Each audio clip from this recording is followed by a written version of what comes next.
Good evening student. Carb tracing का छठा video lecture में आप सबों का स्वागत है।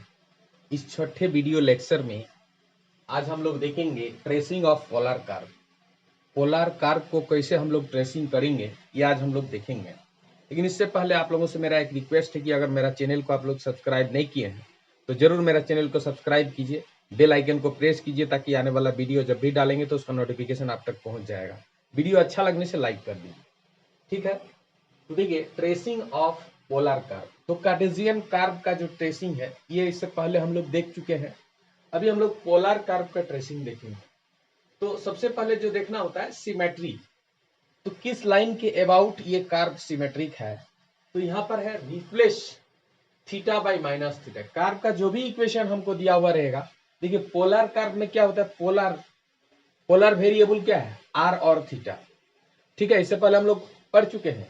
कार्टेशियन के फॉर्म में तो एक्स वाई के फॉर्म में रहेगा, पोलर के फॉर्म में रहेगा तो आर थीटा के फॉर्म में रहेगा, पेडल के फॉर्म में रहेगा तो पी आर के फॉर्म में रहेगा, ठीक है।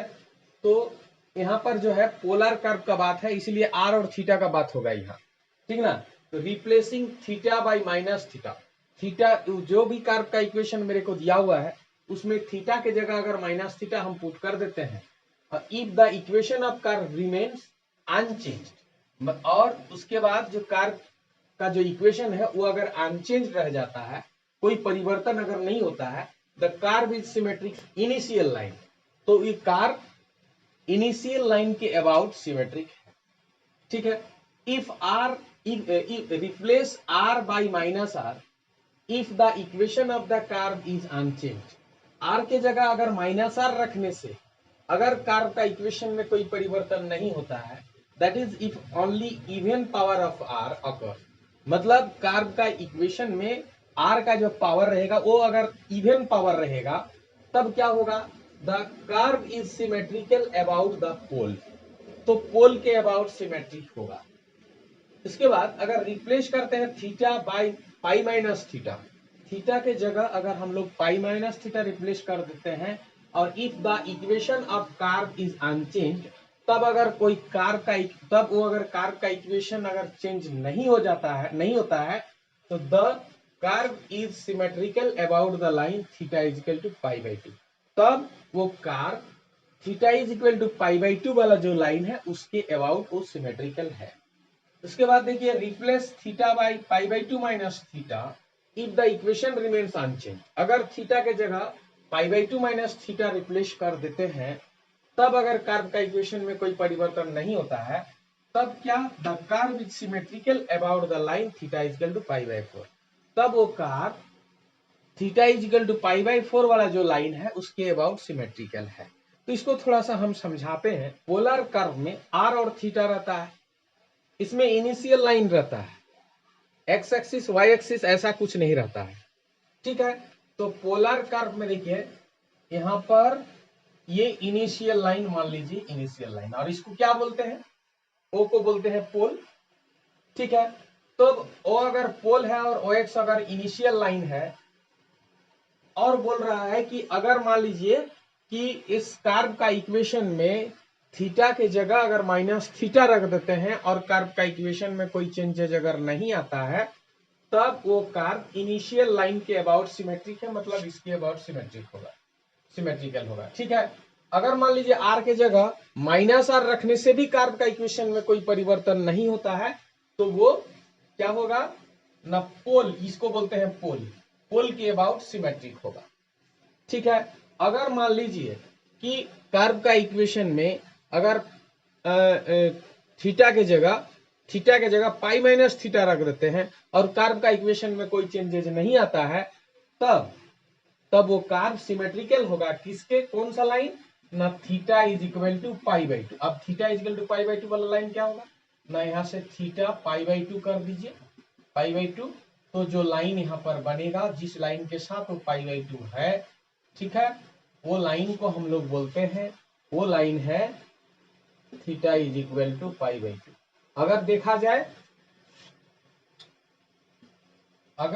जाए तो ये लाइन एक्चुअली अगर कार्टेशियन कोऑर्डिनेट के सिस्टम से देखा जाए तो ये वाई एक्सिस है, मतलब theta is equal to pi by two जो लाइन है वो वाई एक्सिस है। तो अगर थीटा के जगह अगर हम लोग रिप्लेस कर देते हैं पाई माइनस थीटा, और अगर कार्व का इक्वेशन में कोई अगर चेंजेस नहीं आता है तो वह कार्व सिमेट्रिकल है about the line theta equal to pi by 2, मतलब वाई एक्सिस का।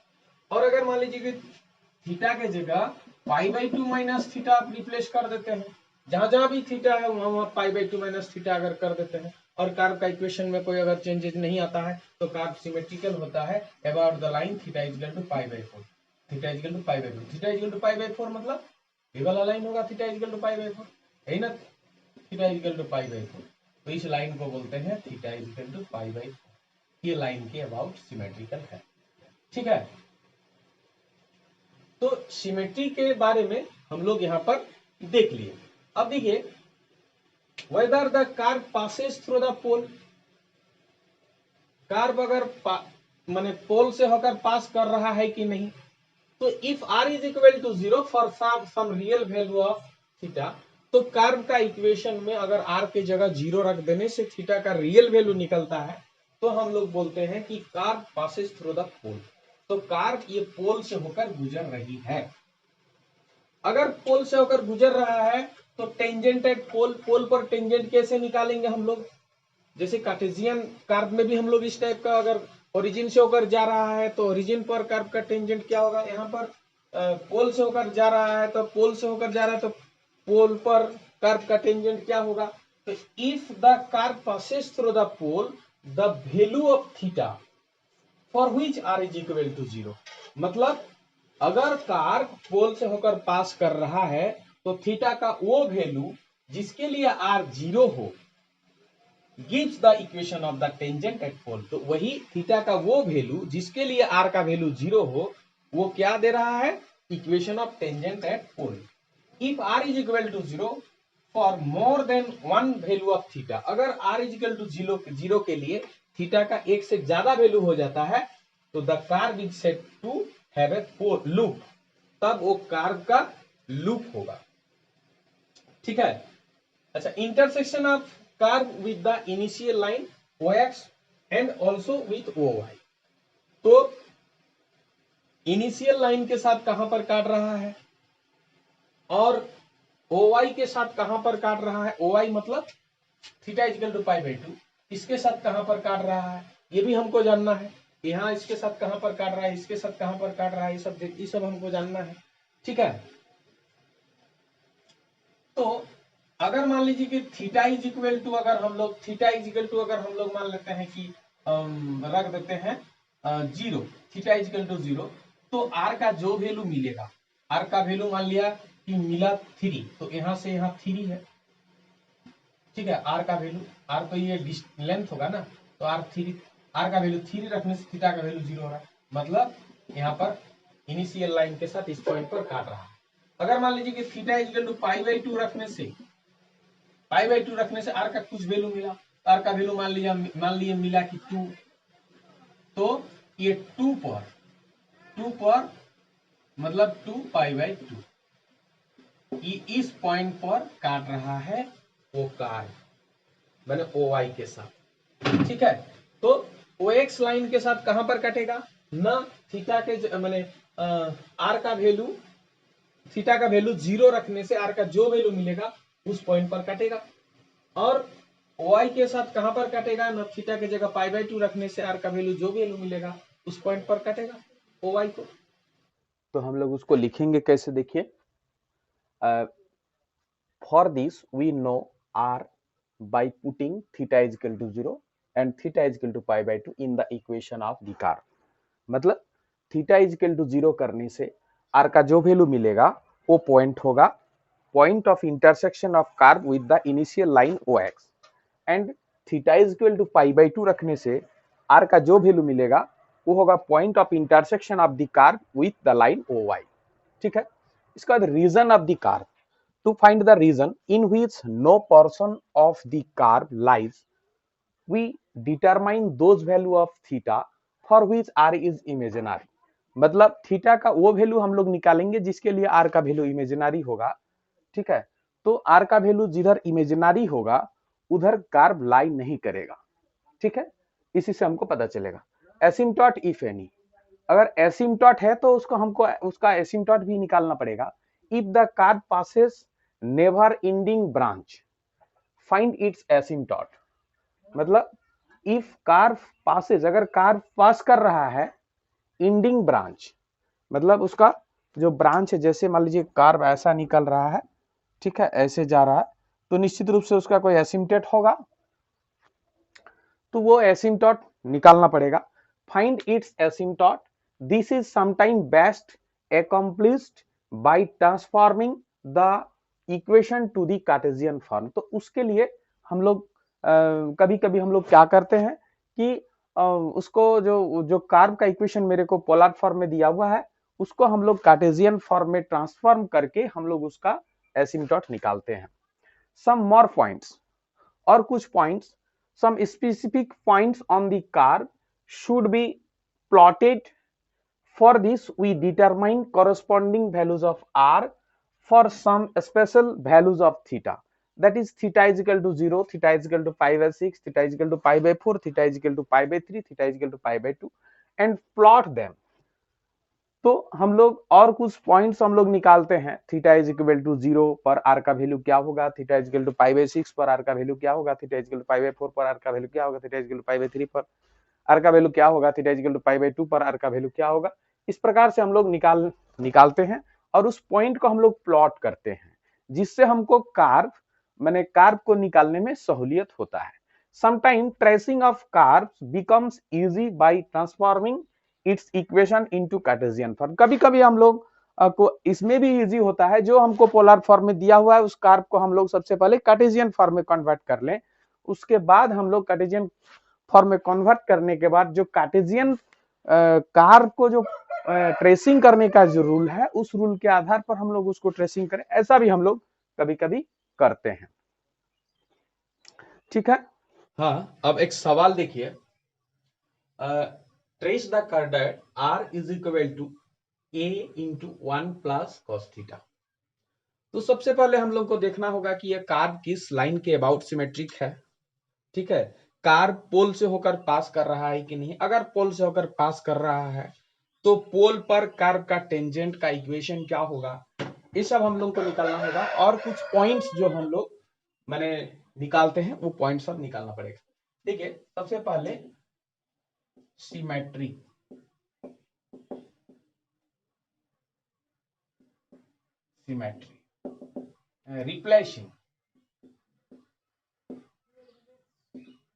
Replacing theta by minus theta. Theta को रिप्लेस कर रहे हैं माइनस थीटा से, तो we get r is equal to a into 1 plus cos minus theta. मतलब क्या हो गया, r is equal to a 1 plus cos minus theta is equal to cos theta होता है। तो equation of curve remains unchanged. यहां पर लिखेंगे, so the equation of curve does not change. Curve change नहीं हो रहा है, so the curve is symmetrical about initial line। Initial line के अबाउट सिमेट्रिक है। 2 नंबर, कार्व थ्रू दी पोल, मतलब कार्व पोल से होकर जा रहा है कि नहीं जा रहा है। तो हम लोग को देखना पड़ेगा कि थीटा का किसी वैल्यू के लिए क्या r का वैल्यू 0 हो रहा है। अगर हो रहा है तो कार्व पोल से होकर जा रहा है। तो थीटा के जगह अगर हम लोग रख देते हैं पाई, थीटा के जगह पर अगर हम लोग रख देते हैं पाई, तो क्या हो जाएगा, 1 प्लस कॉस पाई का वैल्यू -1 होता है, तो 1 माइनस 1 मतलब 0 हो जाएगा। तो r का वैल्यू 0 हो जाएगा theta is equal to pi के लिए। तो लिखेंगे, if we put theta is equal to pi, we get r is equal to 0. So the car is passing through the pole, through the pole, इसीलिए car पोल से होकर पास कर रहा है। अब tangent at pole, tangent at pole, pole पर curve का tangent क्या होगा? तो r इज इक्वल टू 0 के लिए थीटा का जो भी वैल्यू होगा वही लाइन हो जाता है टेंजेंट एट पोल। तो यहां पर क्या लिखेंगे कि the line theta is equal to pi is the tangent at pole, tangent at pole, ठीक है। इसके बाद चौथा, some more points on the curve, some more points on the curve, ये जो पॉइंट्स हम निकालेंगे कार्व में, यही लगभग पॉइंट से हम लोग कार्व का प्लॉटिंग कर सकते हैं। देखिए हम लोग putting theta is equal to 0, तो थीटा इज इक्वल टू 0 होने से आर का वैल्यू क्या होगा? आर इज इक्वल टू होगा ए 1 प्लस cos 0 का वैल्यू क्या होता है? 1 होता है, मतलब हो गया, और आर इज इक्वल टू हो गया 2a, आर का वैल्यू हो गया 2a। तो थीटा अगर 0 हो तो आर का वैल्यू हो गया 2a। अगर putting theta is equal to pi by 6, तो क्या हो जाएगा? R is equal to A 1 plus cos pi by 6, यानी cos 30 डिग्री। cos 30 डिग्री का वैल्यू क्या होता है? cos 30 डिग्री का वैल्यू √3/2 इज इक्वल टू होगा क्या? a इंटू 2 प्लस √3/2, ये हो जाएगा। थीटा इज इक्वल टू अगर हम लोग पाई बाई 4 रख दें तो आर का वैल्यू क्या होगा? a into 1 plus cos pi by 4, मतलब cos 45 डिग्री। तो cos 45 डिग्री का वैल्यू होता है 1/√2, मतलब होगा a इंटू √2 प्लस 1/√2, ठीक है। थीटा इज इक्वल टू अगर हम लोग रख देते हैं पाई बाई 3 यानी 60 डिग्री, तो आर इज इक्वल टू होगा a into 1 plus cos 60 degree, cos 60 degree का हाफ 1/2 इज इक्वल टू हो जाएगा, इसको अगर हम ऐड कर देंगे तो 3a/2, ठीक है। इस प्रकार से होगा। अगर हम लोग 90 ले लेते हैं तो इफ यहां पर लिखेंगे कि if theta is equal to theta is equal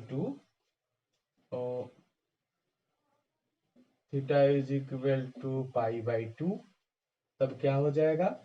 r is equal to होगा a into 1 plus cos pi by 2, मतलब 0, that is r is equal to a, ठीक।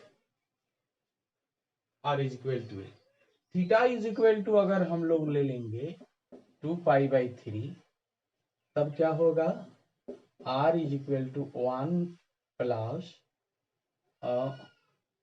cos 2 पाई बाई 3 का होता है हाफ, और a मतलब that is r is equal to 3a/2। Sorry, यहाँ पर ये -1/2 होता है cos 2 पाई बाई 3 का, तो -1/2 होने से यहाँ पर आ जाएगा ये a/2, ठीक है।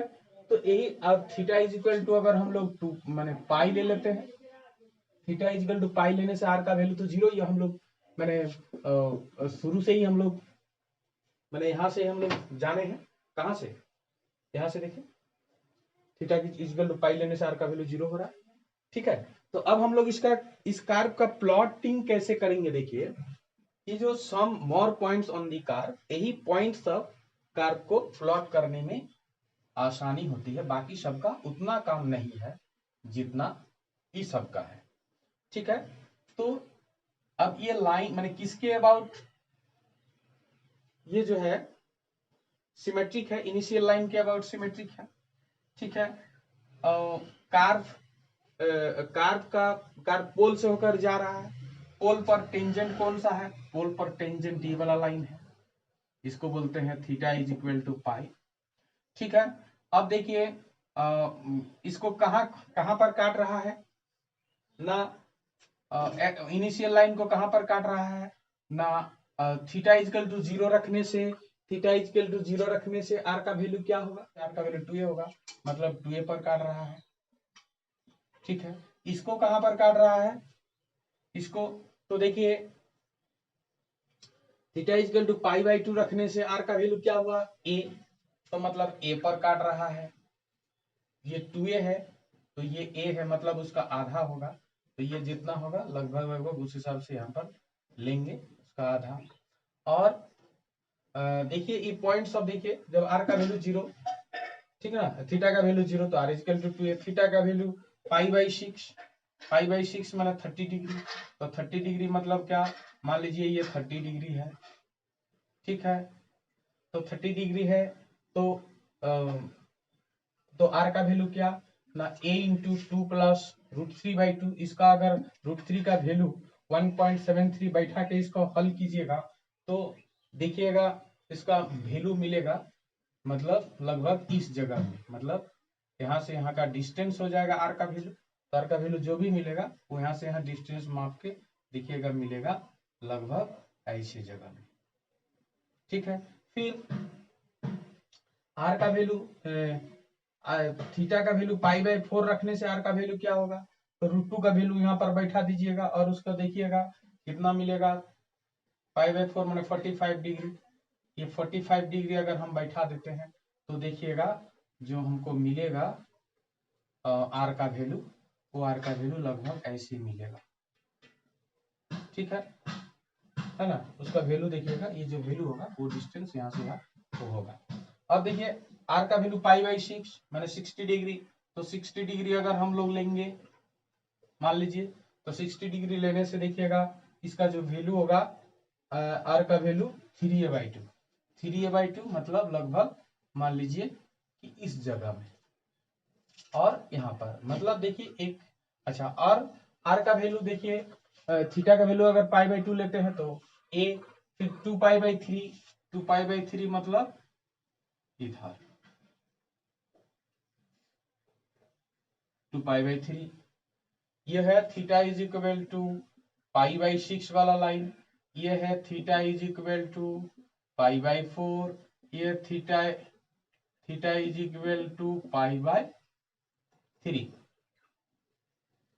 ठीक है, और ये थीटा इज इक्वल टू 0, ये थीटा इज इक्वल टू π/2, और ये थीटा इज इक्वल टू 2π/3। तो 2π/3 जब ले रहे हैं तो उसका वैल्यू क्या, a का आधा, a का आधा मतलब लगभग इस जगह में आ जाएगा।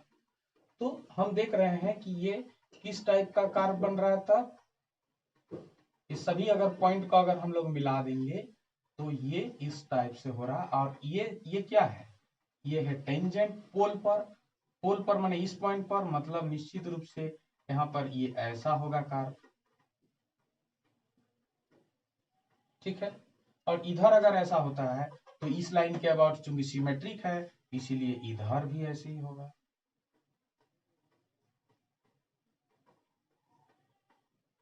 तो ये are is equal to 2a, मतलब ये 2a। ठीक है, तो ये हो जाएगा कर्व का प्लॉटिंग। समझ में आया, अगर नहीं आया तो आप लोग जरूर कमेंट सेक्शन में जाकर के कमेंट कीजिएगा। ठीक है, और बोलिएगा सर ये यहाँ पर जो पॉइंट लिए कहाँ से लिए, तो देखिए r is theta is equal to π/6 जब हम रखे हैं, theta is equal to sorry ये π/3 होना चाहिए था, थीटा इज इक्वल टू π/3 तब वो होगा π/6 जब रखे हैं तो r का वैल्यू a इंटू 2 प्लस √3/2, ये जो है इसका जितना वैल्यू होगा वो होगा ये लेंथ, ठीक है। ये जितना वैल्यू होगा ये थीटा इक्वल टू π/2 रखने से तो वो होगा यहाँ से यहाँ का लेंथ, ठीक है। थीटा इक्वल टू π/3 रखने से r का वैल्यू जो आया 3a/2, तो ये है 3a/2, ये आप लोग समझ लीजिए, ठीक है ना, ठीक है।